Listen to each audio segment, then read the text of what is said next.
Muy bien, continuamos con el Nuevo Testamento y nos vamos a encontrar dentro de esta sección de epístolas generales universales con algunas cartas muy particulares, con algunos libros que realmente están pensados para la iglesia que estaba atravesando crisis, situaciones de conflicto, una iglesia que estaba enfrentando quizás los primeros años de persecución dentro del Imperio Romano.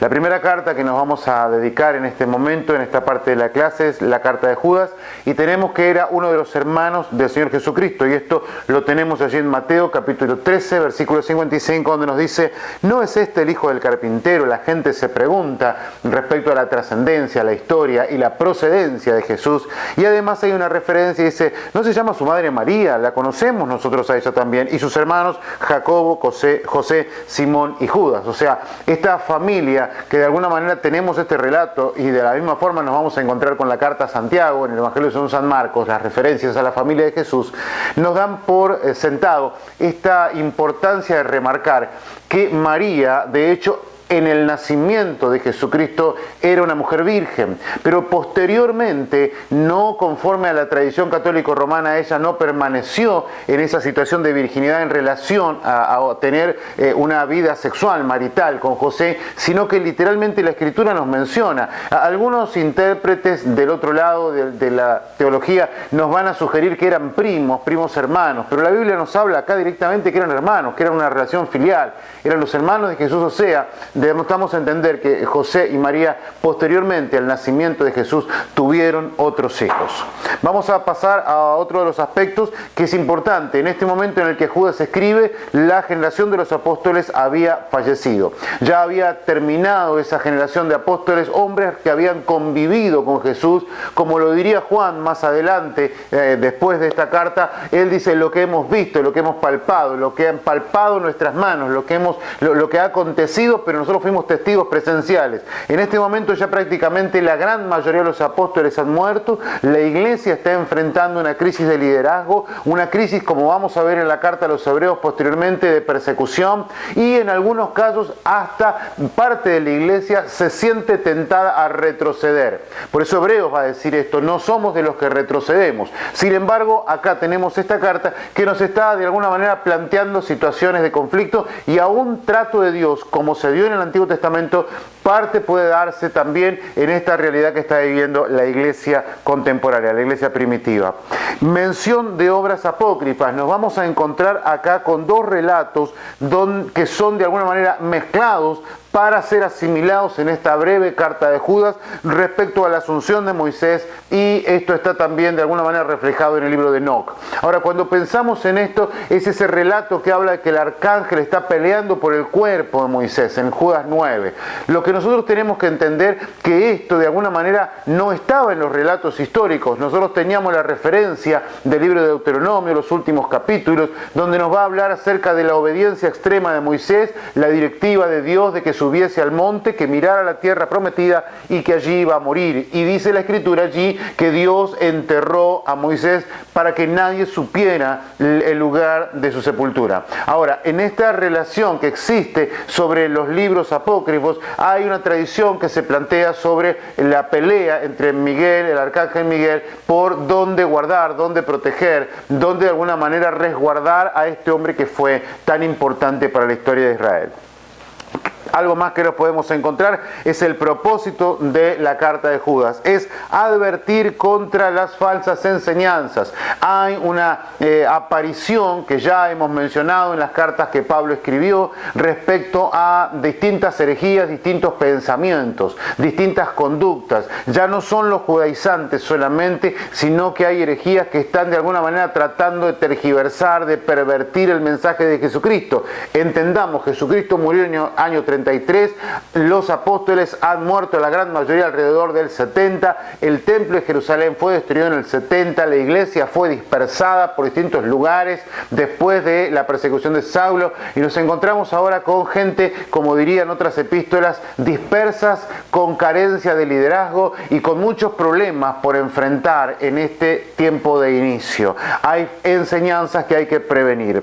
Nos vamos a encontrar con que los israelitas incrédulos en el Antiguo Testamento nos va a decir, Judas fueron castigados, y esto también en el libro de Hebreos está remarcado, donde dice que por no ir acompañada de fe, la palabra de Dios no les fue provechosa y terminaron muriendo sin entrar en el reposo, en el descanso de Dios. Ahora lo que está diciendo Judas es que anteriormente los hombres que no creyeron fueron castigados, y lo que plantea es que igual destino tienen los falsos maestros de hoy. Es decir, Dios no ha cambiado, Dios no ha mutado. Santiago nos va a decir que Dios no se muda, Dios no varía, no tiene sombra de variación, o sea, Dios es inmutable.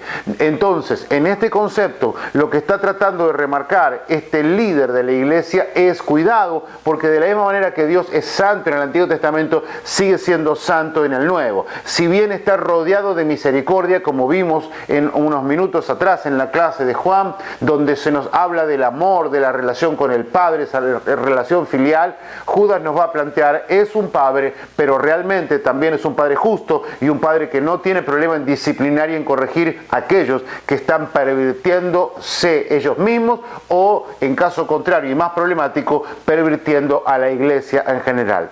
Eso con respecto a la carta de Judas. Vamos a las cartas de Pedro, ya habíamos mencionado algo de esto, pero nos vamos a encontrar a una referencia a los escritos de Pablo. En esta sección vamos a meditar un instante, vamos a analizar un poquito con respecto a este conflicto aparentemente que Pedro encuentra. Dice el capítulo 3, versículo 15 de la segunda carta: tened entendido que la paciencia de nuestro Señor es para salvación, como también nuestro hermano amado Pablo. O sea, ellos se habían visto en Jerusalén, se habían encontrado en Galacia en algún momento, en Antioquía también puede ser que se hayan cruzado. Pablo está planteando esta situación, dice, tú te comportabas de una manera, esto está en la carta a los Gálatas capítulo 2, antes de que vinieran los de Jerusalén, de Jacobo. O sea, es un amado hermano porque trabajaron en conjunto. Lo que Pedro y Pablo saben es que tiene uno, Pablo el llamado a la incircuncisión y Pedro a la circuncisión. Acá se refiere, es un hermano amado. Bien, según la sabiduría que le ha sido dada,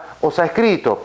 Pero lo que plantea, dice, casi en todas sus epístolas hablando, en ellas de estas cosas, entre las cuales son algunas difíciles de entender, las cuales los indoctos e inconstantes tuercen, como también las otras escrituras para su propia perdición. Lo que está planteando Pedro es, reconozco que la sabiduría, la forma de escribir, la estructura mental de Pablo es diferente a la mía, y también por consiguiente diferente a gran parte de la iglesia que tenía esa historia judía, al igual que Pablo, pero Pablo había tenido un llamado para predicar a la incircuncisión, su mente había sido abierta de una manera sorprendente por obra del Espíritu Santo. Lo que plantea es que esta escritura, algunos, dice Pedro, la tuercen, la tergiversan para sacar provecho, y esto es lo que de alguna manera Pedro está de alguna manera tratando de enseñar a la iglesia y marcando la necesidad de tener ese cuidado, esa prevención.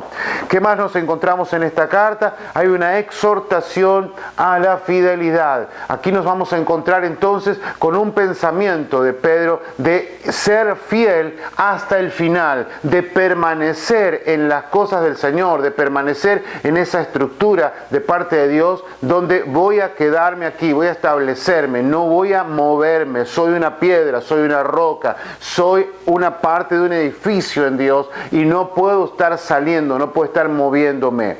Algo más que nos vamos a encontrar, como lo dijimos en el libro de Judas, es Dios no ha cambiado, antes disciplinó a un pueblo, en el futuro también lo hará. O sea, este pueblo que había sido corregido anteriormente, ahora también enfrenta situaciones, la iglesia contemporánea, y dice Pedro, cuidado, Dios sigue trabajando de la misma manera.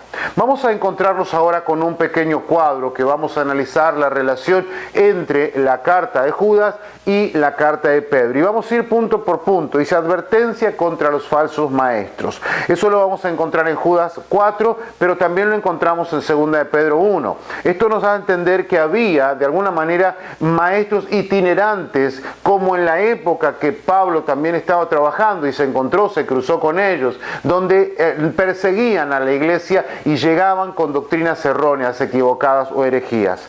Otro tema es el pecado de los ángeles, que lo vamos a ver en Judas 6, pero también está en 2 de Pedro 2:4.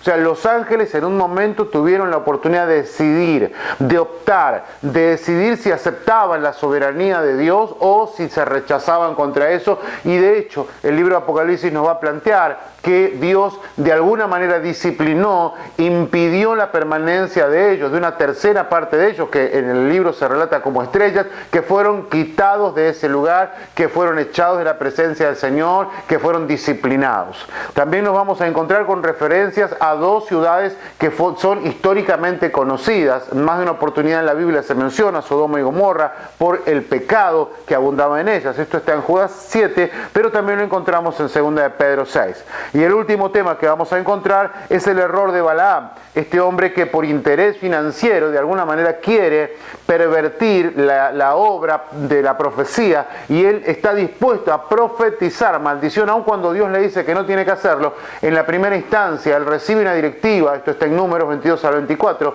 que no tiene que ir, pero tentado por las riquezas que le ofrece Balac, él decide ir y Dios le dice, bueno, haz tu vida como quieras. Ahí tenemos la historia del asno que ve el ángel, que no quiere seguir, y al final de la historia Balaam no puede profetizar, Dios no se lo permite. Eso está en 2 de Pedro 15. Entonces existe una relación muy profunda entre estas dos cartas, es llamativo, es al igual que cuando estuvimos hablando de las cartas de Pablo. Hay dos cartas que tienen una similitud que podrían llamarse casi gemelas, son Colosenses y Efesios, pero también encontramos una relación muy interesante y profunda entre la carta de los Romanos y los Gálatas. Acá tenemos otras cartas que son cartas generales o universales, y nos encontramos también con esta similitud, con estos aspectos que nos dan a entender una iglesia que necesita, aun cuando está dispersa en distintas regiones de lo que es Asia y también parte de Europa, una iglesia que necesita el mismo mensaje. Tal como cuando estudiamos el Antiguo Testamento y había gente en Jerusalén que estaban viviendo la cautividad y gente en Babilonia que escucharon respectivamente en Jerusalén el mensaje de Jeremías y en Babilonia el mensaje de Ezequiel. O sea, entendamos que Dios tiene una visión global de su iglesia, no local. Dios no está mirando solamente nuestra ciudad, nuestro pequeño grupo, pequeño o grande, conforme a la iglesia donde cada uno nos congregamos.